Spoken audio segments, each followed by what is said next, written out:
മൊറോക്കോയിലെ പർവ്വതനിരകൾ തണുത്തുറഞ്ഞ പ്രതികൂല കാലാവസ്ഥ കൊണ്ടും കുത്തനെയുള്ള ദുഷ്കരമായ പാതകൾ കൊണ്ടും എന്നും സഞ്ചാരികളെ ഭയപ്പെടുത്തിയിരുന്നവയാണ്.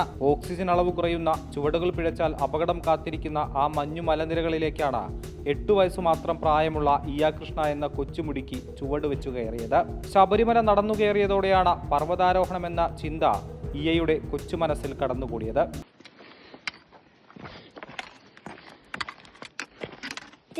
നമ്മളൊരു ശബരിമല യാത്ര ചെയ്തു. ശബരിമല യാത്ര ചെയ്തിട്ട് സിമ്പിളായിട്ട് കയറി. അതുകൊണ്ട് എൻ്റെ അച്ഛൻ ഡിസൈഡ് ചെയ്തു.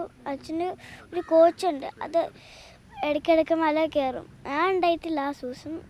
അപ്പോൾ എന്നെ കൂടെ കൊണ്ടുവന്ന് പറഞ്ഞു. അപ്പോൾ നമ്മളുടെ കോച്ച് പറഞ്ഞു കൊണ്ടുപോവാം.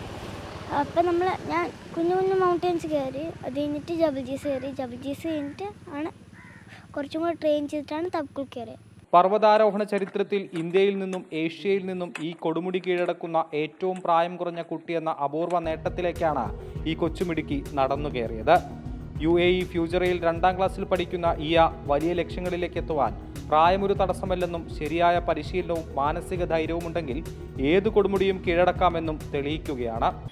സ്നോ ഉണ്ടാകുമ്പോൾ ബുദ്ധിമുട്ട്, എൻ്റെ കാലിൽ താഴെ പോയിക്കൊണ്ടിരിക്കുക. പക്ഷേ വലിയവർക്ക് കുഴപ്പമില്ല. പിന്നെ നല്ല തണുപ്പുമായിരുന്നു.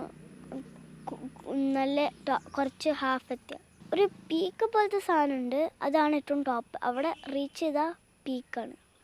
പിന്നെ അത് കഴിഞ്ഞിട്ട് ഫുൾ വേറെ വേറെ മൗണ്ടെയ്ൻസാണ്. തബ്കുലല്ലാതെ വേറെ കുഞ്ഞു സ്ഥലത്തുള്ള വേറെ വേറെ മൗണ്ടെയ്ൻസ്.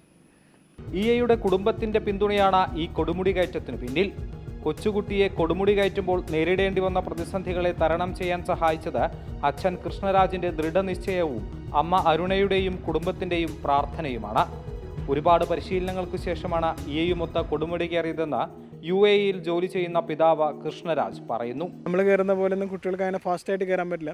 അവർ പതുക്കെയാണ് കയറുള്ളൂ. അപ്പോൾ നമ്മൾ അവരെ മാക്സിമം സെക്യൂർ ചെയ്തിട്ട് കൊണ്ടുപോകണം. കാരണം ഒന്ന് വീണ് കഴിഞ്ഞ് കഴിഞ്ഞാൽ ഈ എക്സ്പീഡിഷൻ കംപ്ലീറ്റ് ചെയ്യാൻ പറ്റത്തില്ല.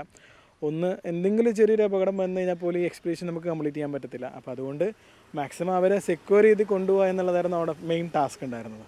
ഭാവിയിൽ ആഫ്രിക്കയിലെ ഏറ്റവും ഉയർന്ന കൊടുമുടിയായ മൗണ്ട് കിളിമാഞ്ചാരോ കീഴടക്കാനുള്ള പരിശീലനത്തിലാണ് ഇയ കൃഷ്. പുതിയ യാത്രകൾക്കും വലിയ ലക്ഷ്യങ്ങൾക്കും മുന്നോടിയായി ഈ കൊച്ചുമിടുക്കിയുടെ ദൗത്യം പർവ്വതാരോഹണ ചരിത്രത്തിൽ ഒരു പുതിയ ഏടായി മാറുകയാണ്. അടുത്തത് കിളിമാഞ്ചാരോ. നമ്മൾ ഒറ്റയ്ക്ക് പോയ എന്തെങ്കിലും അപകടം ഉണ്ടെങ്കിൽ നമുക്ക് ആരും ഇല്ലല്ലോ. പക്ഷെ നല്ല ക്രൗഡുള്ള പ്ലേസിലും ഒരാളും പോയാലും കുഴപ്പമില്ല, കുറേ ആൾക്കാരുണ്ട്. പക്ഷെ ക്രൗഡ് ഇല്ലാത്ത പ്ലേസിലാണ് പ്രശ്നം. അമൃത ന്യൂസ്, തൃശ്ശൂർ.